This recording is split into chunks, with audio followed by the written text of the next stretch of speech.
हम लोग शब्द के भेद देख रहे हैं। कल हम लोग उत्पत्ति के आधार पर शब्द के भेद देखे, आज देखेंगे अर्थ के आधार पर शब्द के भेद। अर्थ के आधार पर शब्दों के दो भेद होते हैं, सार्थक शब्द और निरर्थक शब्द। सार्थक शब्द क्या है? जिन शब्दों का एक निश्चित अर्थ होता है उन्हें सार्थक शब्द कहते हैं। जैसे है रोटी, पानी, चाय आदि। तो जिन सिंपल में यहाँ क्या संक्षेप में देखेंगे, जिन शब्दों का एक मीनिंग होता है, अर्थ होता है, उन्हें सार्थक शब्द कहते हैं। और निरर्थक शब्द, जिन शब्दों का कोई अर्थ नहीं होता है, मीनिंग नहीं होता है, उसे निरर्थक शब्द कहते हैं। जैसे हम लोग बात करते हैं रोटी वोटी, रोटी का मीनिंग है लेकिन वोटी का मीनिंग नहीं है, फिर भी कभी कभी मुंह से निकल जाता है। तो पानी वानी, ये पानी का मीनिंग है, ये वाला वानी का मीनिंग नहीं है, तो ये निरर्थक। चाय, वाय बोलते हैं, चाय का मीनिंग है, वाय का मीनिंग नहीं है, मतलब ये निरर्थक शब्द, जिन शब्दों का कोई अर्थ नहीं होता है। तीसरा देखेंगे बनावट के आधार पर शब्द के भेद। पहला है रूढ़ शब्द, दूसरा है यौगिक शब्द, तीसरा है योग रूढ़ शब्द।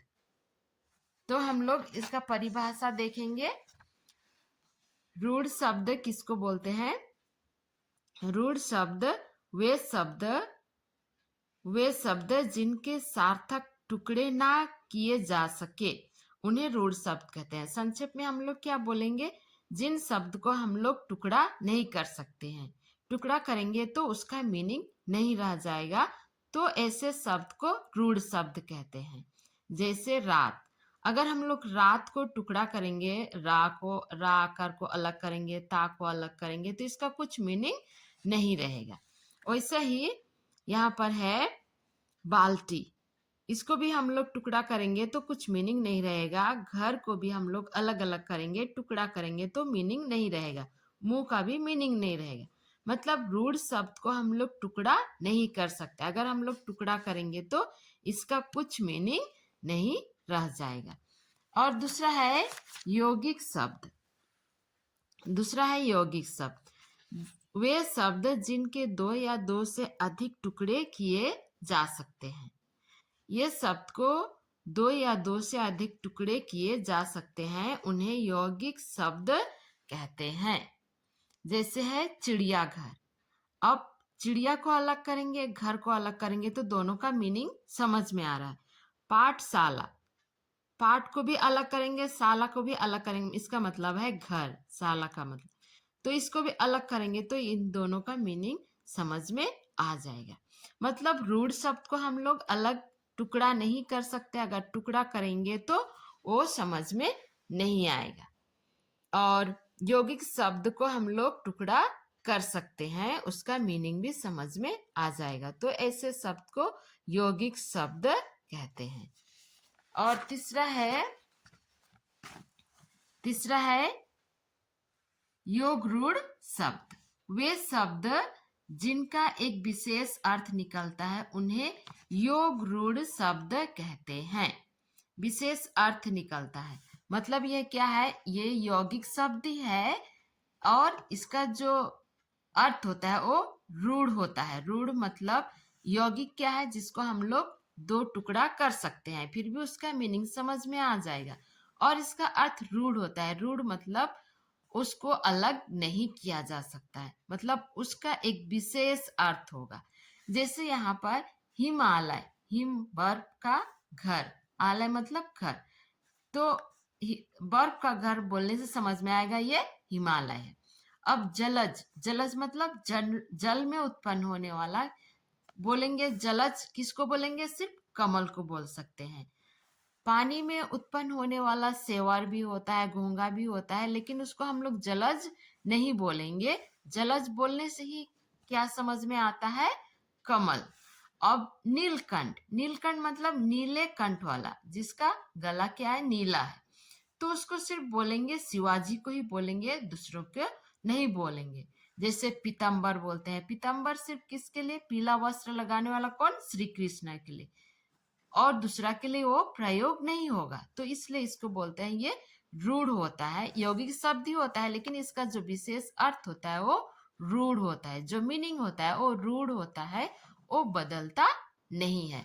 मतलब जलज मतलब कमल ही होगा, नीलकंठ मतलब शिवाजी ही होगा, हिमालय बर्फ का ही घर, एक पर्वत विशेष ही समझा जाएगा, पीतम्बर मतलब वो कृष्णा के लिए ही प्रयोग होगा, लंबोदर मतलब वो गणेश के लिए ही प्रयोग होगा।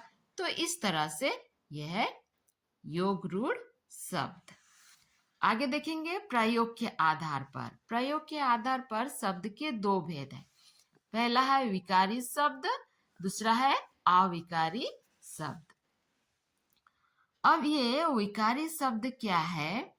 जिनके रूप में लिंग, वचन, पुरुष तथा काल के कारण विकार या परिवर्तन आ जाता है, उन्हें विकारी शब्द कहते हैं। ये 4 प्रकार के होते हैं, बोल रहा है यहाँ पर। जो शब्द लिंग के रूप में, लड़का आएगा तो लड़का, लड़की आएगा तो लड़की, इस तरह से लिंग में चेंज हो जाता है। वचन में एक वचन बहुवचन में चेंज हो जाता है, एक वचन लड़का तो लड़का, और बहुत सारे बहुवचन होंगे लड़का तो लड़के। वैसे ही यहाँ पुरुष में भी, काल में भी वैसे ही है। सर्वनाम शब्दों में वह, तुम, मैं, हम, ये क्या पुरुष में आ जाएगा। पुरुष मतलब उत्तम पुरुष, मध्यम पुरुष, अन्य पुरुष जो होता है उसमें वह, तुम, मैं, ये सब सर्वनाम शब्दों में पुरुष में आएगा तो क्या हो जाएगा, ये चेंज हो जाए। वैसे ही विशेषण शब्दों में भी लड़की है तो अच्छी, लड़का है तो अच्छा, बहुत सारे हैं तो अच्छे, इस तरह चेंज हो जाता है। विशेषण के और भी हैं शब्द, मतलब विशेषण जो विशेषता बताता है, मोटा, पतला, मोटी, पतली होता है ना, इस तरह से विशेषण भी लिंग जब होता है, ये लिंग वचन पुरुष में क्या हो जाता है, वो शब्द चेंज हो जाता है।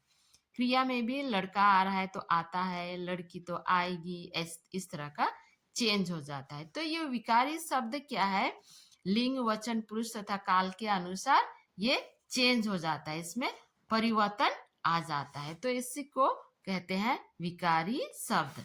और अविकारी शब्द क्या है, जिन शब्दों में लिंग वचन पुरुष तथा काल के कारण कोई परिवर्तन नहीं होता है, उसे अविकारी शब्द कहते हैं। इन्हें अव्यय भी कहते हैं। जैसे अविकारी शब्द यहाँ देख रहा है 4 प्रकार के हैं क्रिया विशेषण में। अब तेज, ये रेड कलर का जो दिया हुआ है तेज, तेज दौड़ती है, तेज दौड़ता है। अब ये तेज अविकारी शब्द है, लड़का के लिए भी वैसे ही तेज प्रयोग हो रहा है, लड़की के लिए भी ये चेंज नहीं हो रहा है, बहुवचन में भी चेंज नहीं हो रहा है, तेज दौड़ते हैं। और सही संबंध बोधक में के बाहर है, के नीचे है, के ऊपर है, के सामने है, ये सब क्या है, के चेंज नहीं हुआ है। समुच्चय बोधक में भी 2 शब्दों को जहां जोड़ते हैं, और लड़का के लिए भी और, लड़की के लिए भी और, या भी, किंतु, इसलिए, लड़का लड़की या काल या पुरुष किसी में चेंज ये नहीं हो रहा है ये शब्द।